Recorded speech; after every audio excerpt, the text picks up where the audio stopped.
بسم اللہ الرحمن الرحیم۔ اسلامی آئیڈیالوجی کا ابتدائی مرحلہ اور ابتدائی تعارف ان لیکچرز میں پیش ہو رہا ہے۔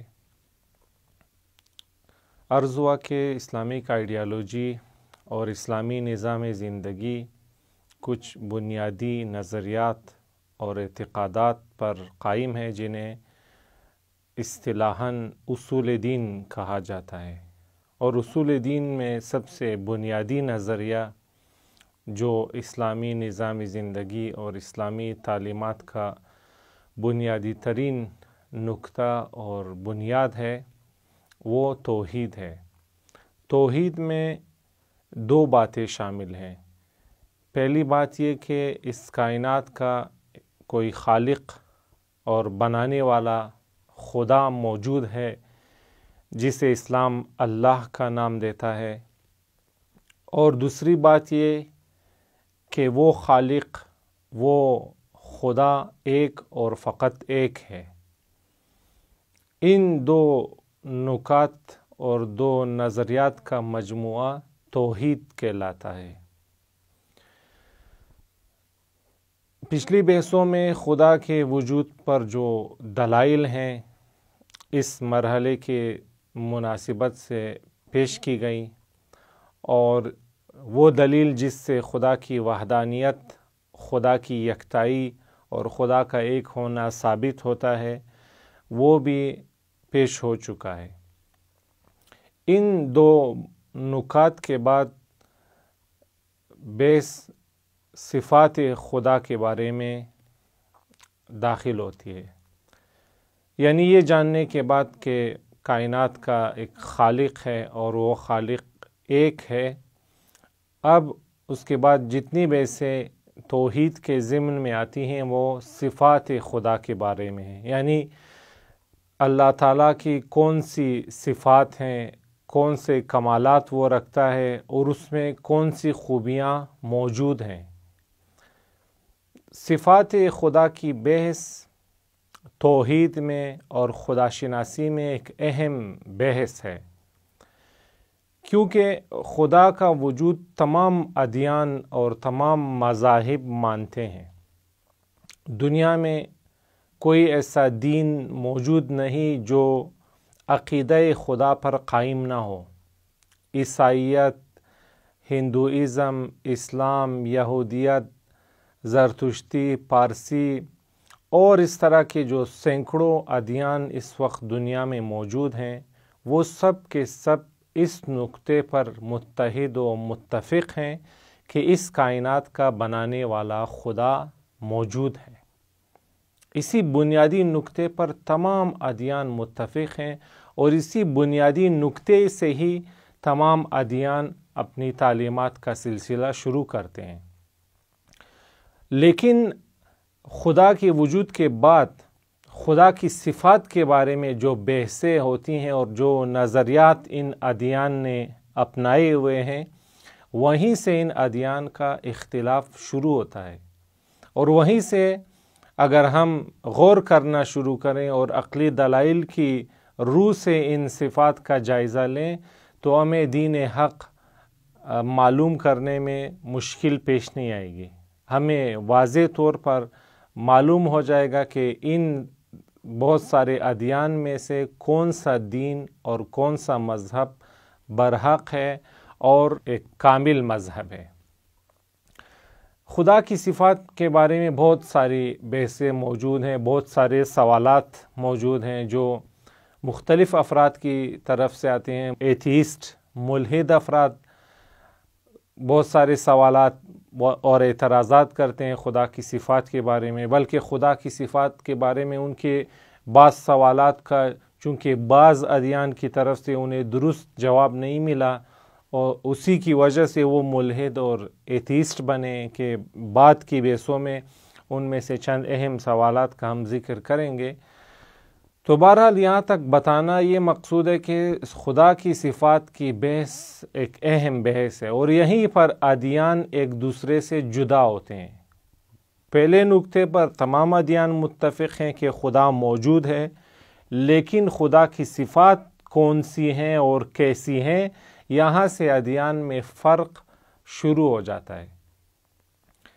اس لیے اس بحث کو سنجیدہ لینا چاہیے، اور صفات خدا کی بحث میں، توحید کی بحث میں سب سے ایک اہم نظریہ اور نقطہ یہ کہ توحید کی مختلف مراتب ہیں، توحید، عقیدہ توحید کے مختلف درجات ہیں اسلام کی نظر سے۔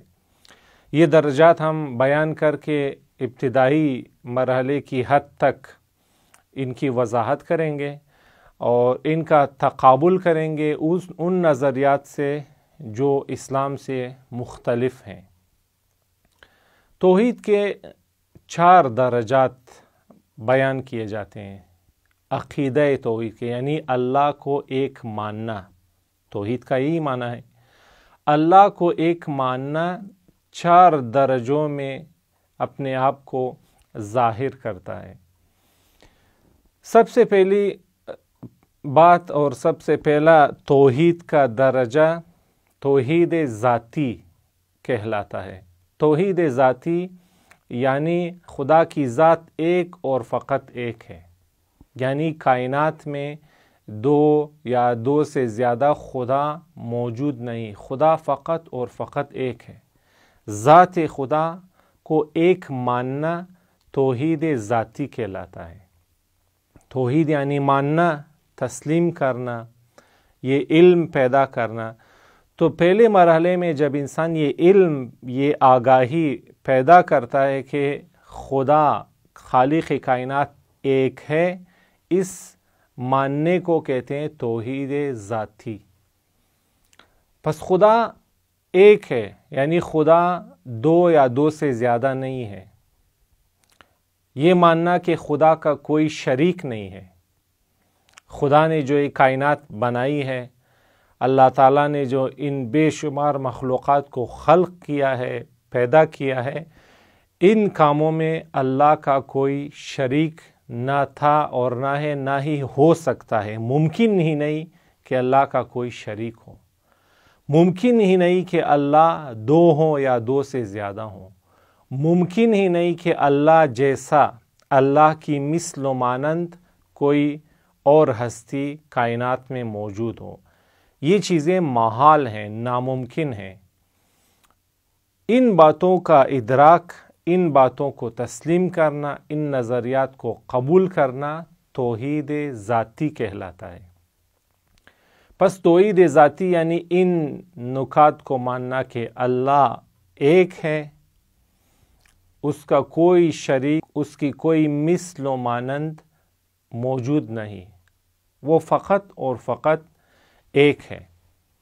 اسے کہتے ہیں توحید ذاتی، اور اس کے دلائل مفصل ہیں۔ ایک دلیل پچھلی بحثوں میں گزر چکی ہے، جہاں ہم نے اللہ کی یکتائی ثابت کی تھی۔ اسی یکتائی سے توحید ذاتی بھی ثابت ہوتی ہے کہ اللہ ایک ہے۔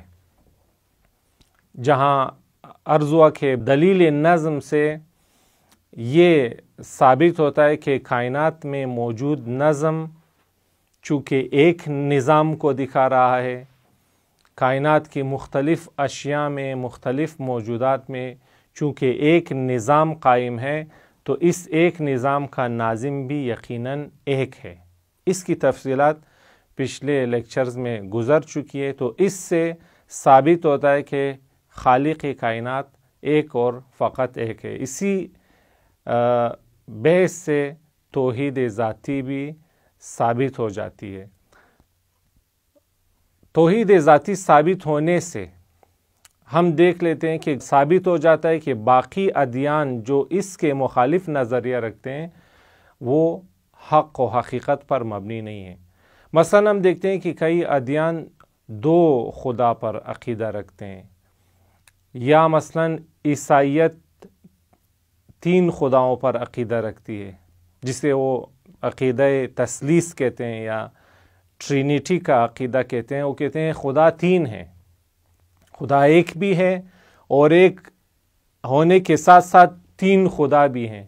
وہ کہتے ہیں کہ ایک خدائے آسمانی اور ایک خدا کا بیٹا حضرت عیسیٰ اور ایک حضرت جبرائیل، یا بعض فرقے کہتے ہیں ان کے حضرت مریم، تو وہ 3 خدا کے قائل ہیں۔ یا یہودیت خدا کے ساتھ خدا کے لیے ایک بیٹے کے بھی قائل ہیں، یا اسی طرح کے اور کئی ادیان، یا ہندوازم جو کئی دسیوں خدا کے معتقد ہیں۔ تو توحید ذاتی مان لینے کے بعد، توحید ذاتی کے دلائل دیکھ لینے کے بعد یہ واضح ہو جاتا ہے کہ یہ باقی جتنے بھی ادیان ہیں یہ حق پر مبنی نہیں ہیں، ان کے عقیدے حق و حقیقت کے مطابق نہیں ہیں۔ فقط اسلام ہے جو عقیدہ توحید کے پہلے ہی درجے میں توحید ذاتی کا نظریہ بیان کر کے باقی تمام ادیان کے بطلان کو واضح کر دیتا ہے۔ باقی باتیں انشاءاللہ اگلے لیکچر میں بیان ہوں گی۔ والسلام علیکم ورحمۃ اللہ وبرکاتہ۔